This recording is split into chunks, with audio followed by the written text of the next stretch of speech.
પિતાની પાસેથી અનેકવિધ શાસ્ત્રની અંદર પારંગત બનેલા ભગવાન શ્રી હરિએ અનેક શાસ્ત્ર સારો ગુટકો બનાવીને પિતાના હાથમાં અર્પણ કર્યો છે, જેને જોતાની સાથે પિતા ખૂબ રાજી થયા. આ હા હા, ક્યાંની ઉંમર અને ક્યાંની વિદવત્તા, ક્યાંની વિદવત્તા. અને ભક્તો, બાળકના માણસના લક્ષણો આમ તો બાળપણામાંથી હોય, બાળપણામાંથી. અમુક તમે ઇતિહાસ તપાસો તો આ પડશે.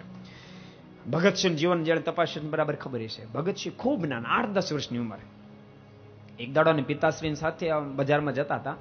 પણ નાનું બાળક એટલે જરાક તોફાની તો હોય, અને તોફાની જ કાક કરે, થોડું તોફાની કરી જતા હતા. એટલે એને પિતાશ્રી કે, "એ ભગતસિંહ, જરાક બરાબર હાલ ને, તારે લઈને પછી મારું નામ ખરાબ થાય. તને ખબર છે મને લઈને બધા તને ઓળખે છે." અને એ વખતે 8-9 વર્ષના ભગતસિંહના મુખમાંથી શબ્દ નીકળ્યા, "પિતાજી, આ તમારે લઈને બધા મને ઓળખે છે, પણ હું તો એવું દિવ્ય જીવન જીવીશ, મારે લઈને તમને આખી દુનિયા એક દાડો ઓળખશે, મારે લઈને આખી દુનિયા તમને ઓળખશે."